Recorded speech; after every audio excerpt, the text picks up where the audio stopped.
in Jamaica earlier in the day when you saw him on Fox Weather. He was on the south side of the island. Now he's on the north side of the island preparing for the strongest storm to maybe ever hit Jamaica. Let's bring it to you now. He's at St. Ann's Bay, Jamaica. Robert, thank you for joining us tonight. Walk us through truly what the last several hours have been like for you. Well, Steve, we started off in Kingston, the capital city. We've been there for days reporting and, watching the evolution of Melissa as it's meandered all over the place.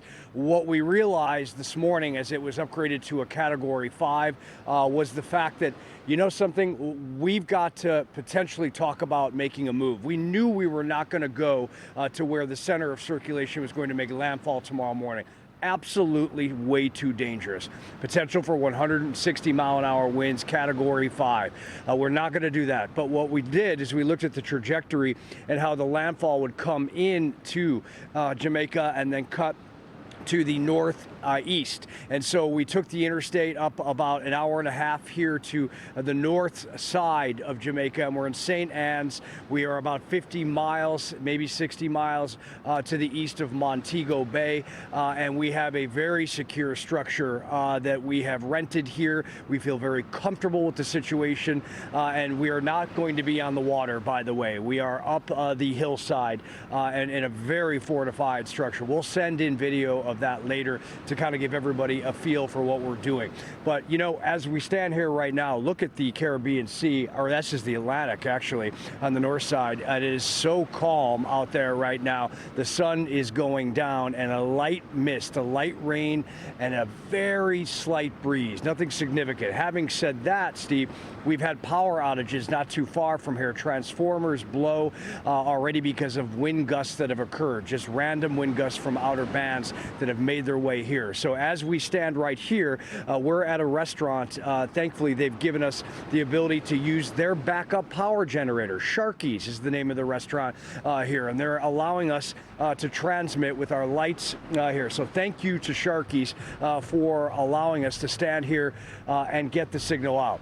But gosh, if we haven't already seen it, look at the video from Kingston this morning and people boarding up and preparing, and you see the mountains surrounding Kingston in that valley right on the harbor on the southeast corner of Jamaica. And that is where major flooding is going to occur, and landslides are going to come off those mountains, and roads are going to be compromised, and the airport will take storm surge and not open up for a very long time. We're going to have mass power outages. We may lose cell phone data and signals, all serious, serious issues.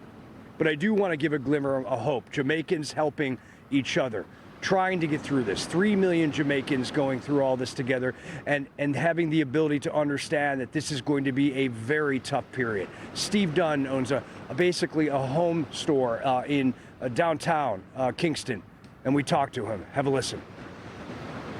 Well, it's all about preparation. So I guess we have been advised by the government and ODFEM to make additional preparation in terms of having tin products, water, additional water, power supply, batteries, basic necessities. So we survive over the next couple of days. Yeah, and I got to tell you, that is the mantra here. What's the survival going to be over the next couple of days? And frankly, it's not going to be a couple of days. It's going to be weeks, maybe even months in some of these areas. Again, we made this move up here because we feel that some of the strongest winds are going to be coming through this pocket of Jamaica. Now, the absolute strongest are going to be on the landfall area in the southwest. We're not going to be there. Way too dangerous, way too risky. We value all of our lives incredibly too much, but we likely up here could get well over 100-mile-an-hour wind gusts coming through here, again, with significant rain and power outages. It may be very difficult, Steve, to traverse in the aftermath of this. There's going to be debris down, vegetation, power lines all over the roadways. I experienced it during Beryl in July 2024, and that was not even a landfall.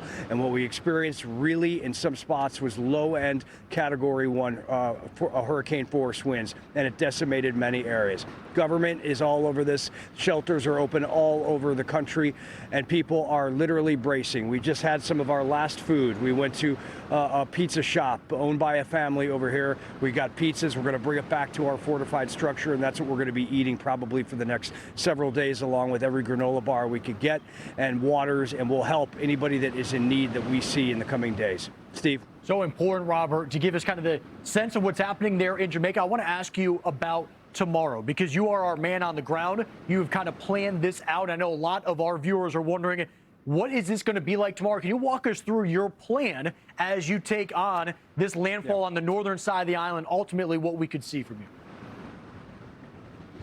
Well, we're going to start reporting at 6 a.m. Eastern, 5 a.m. here in Jamaica, which is the central time zone in the U.S. And, you know, we will be in a very serious situation at that point with those bands coming in, because that's landfall is potentially between, 7 and 9, 10 a.m. Eastern time. So we'll begin to feel the impacts. And throughout the day, as the system treks to the northeast and makes its way to this particular area of Jamaica, we will experience the wrath of Hurricane Melissa. Yeah, it will not be a Category 5 at that point. It will lessen to a Category 4. But what you have to understand about Jamaica is it's about 160 miles wide, perhaps 60 miles up and down, north-south. It's not huge, but the terrain is what is so difficult, and that's why all this rain is going to come down off the mountainsides to create flash flooding. And on top of that, the winds are going to rip up the vegetation and the power lines and some of the structures that are already maybe in compromised positions, depends on where you're at in the island. We have a very long reporting journey ahead, but you know something? That's why we're here. We're going to show the human aspect of everything. We're going to show Mother Nature's fury. And this is not AI. In this new world we live in on the social media platforms where people are making things up, we're already seeing videos that are not real coming out of Jamaica. We're going to be showing you the reality of the scenario while keeping ourselves safe so we can get out there and report the effects, the impacts, and what happens in a humanitarian crisis that will unfold. That is what is going to happen.